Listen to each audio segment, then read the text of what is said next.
following is a presentation of HBO Sports.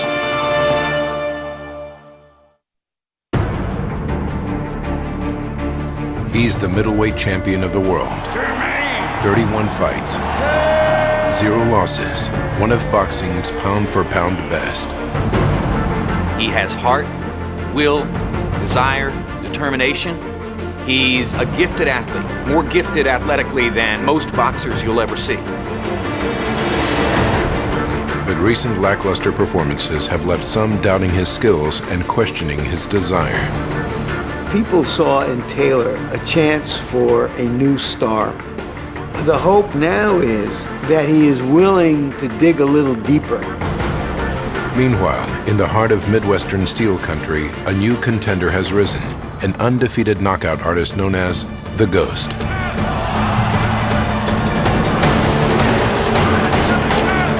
Kelly Pavlik is a big physical middleweight. He destroys people when he hits them. It's scary sometimes. You know, I've seen him hit guys who are actually pissed herself in the ring.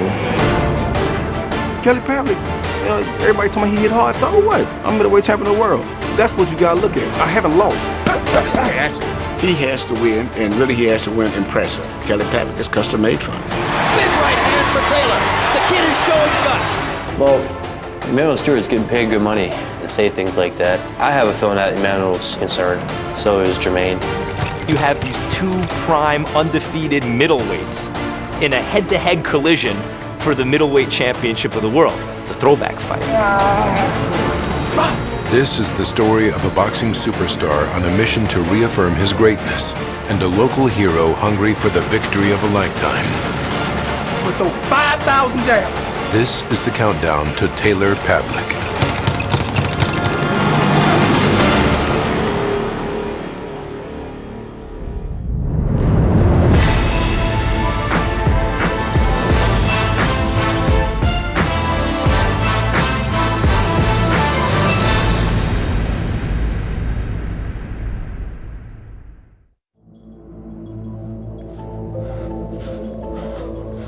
For Jermain Taylor, September 29th is about more than defending the middleweight crown. Instead, his bout with Kelly Pavlik is about validating years of work and sacrifice that have produced a brilliant pro career, a career that's recently been marked more by criticism than anything else. Wait, watch me now. I'm on one. I'm coming, Kelly. People saw in Taylor a chance for a new star in the prize-fighting heavens. And given the look he had and the story behind him and how he conducted himself, everybody thought that he could be a star, somebody who transcends the sport. Taylor's story begins 2 decades ago, when as a young boy in Little Rock, Arkansas, his mother's late hours forced him to bear responsibilities his father had left behind. My mother had to work, daddy wasn't there, so it was just me. I had to be the man of the house. He made sure we did our chores.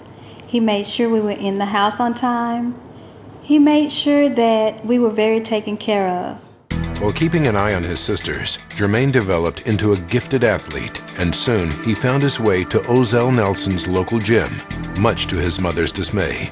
Ozell had asked me once before, could Jermain box? And, you know, I told him, hell no. Just like that. She told me my son is not going to be no boxer, but Jermain got in a little trouble, and I was driving to the neighborhood, and she flagged me down. I ran out to him, and I said, hey, you say you want Jermain?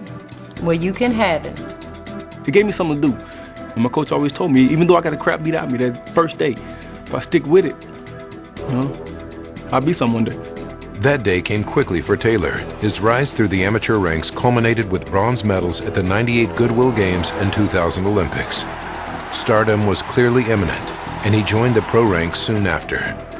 Jermain was able to get kids where he was able to knock out a bunch of them and was able to get his feet under him, to get a real good foundation about where he was going, get that confidence. He looked like a talented boxer-puncher, good left jab, good power in his punches, in particular the right hand.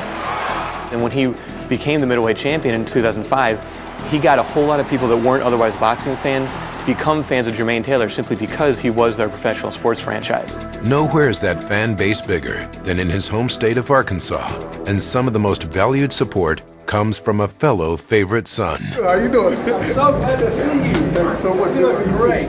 I don't think he ever thought he would be sitting in the same room or even dining with a former president of the United States. We have two guys from Arkansas here. One's a boxer and the other one's been a punching bag.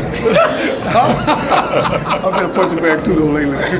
That was a big deal to him to meet the president. He literally made boxing a big sport in our home state again. Yes, everybody, every time I go home, they talk about it. Everybody on the street knows who he is. It's great. He has the cushion and the security of great accomplishment. He's unbeaten. He's the recognized middleweight champion of the world. He just hasn't fought somebody who can take that away from him yet.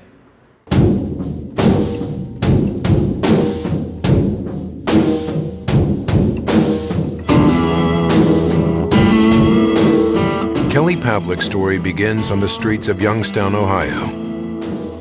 Once a thriving industrial capital, the city now struggles, but the spirit of hard work and perseverance remains. I put 20 years in a steel mill. Everybody made a living here through the steel mills. Husbands went to work, wives stayed at home. Homes were built and college educations were funded through the mills. Now, they're all gone. No more mills. Nothing, depleted. I just can't see.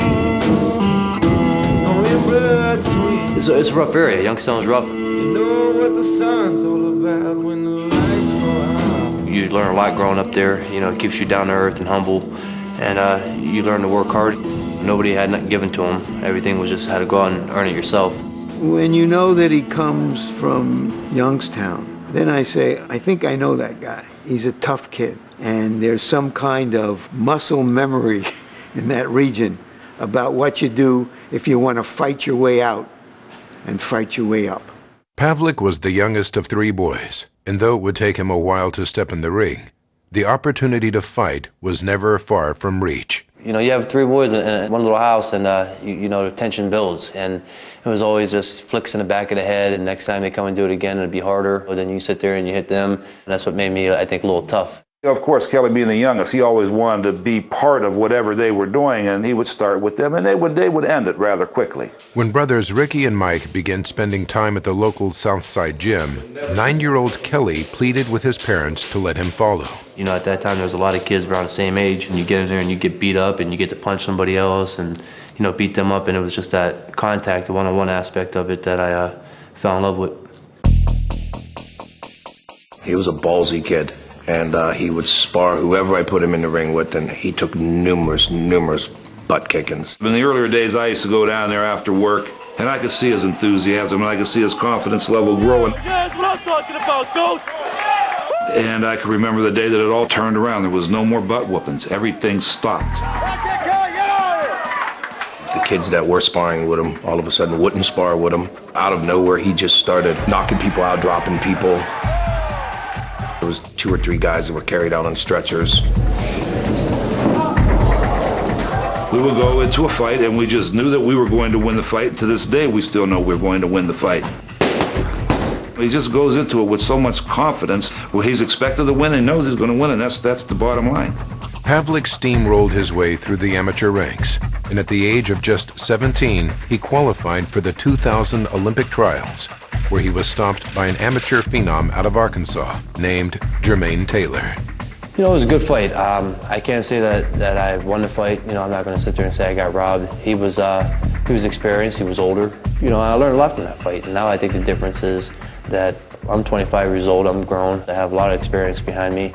And I think that's what the difference is going to be now. Kelly was a baby. Kelly just turned 17 years old. Jermain was a young man at the time. That's not even nowhere near a fair comparison. If that's what they're leaning on and going on, good. God bless them. Jermain won, and I think the same reason that he won then is why he'll win this time. His greater speed, better natural coordination, and then another major factor, the quality of guys that he's been fighting. Jermain's handlers hired Emmanuel Stewart because the feeling was that his craft was not progressing. Emmanuel Stewart is one of the most respected trainers of his time. He's been brought in a number of cases to try to help retool a number of fighters. I always thought that Jermain Taylor was the best talent out of the Olympics in 2000. He had a good left jab.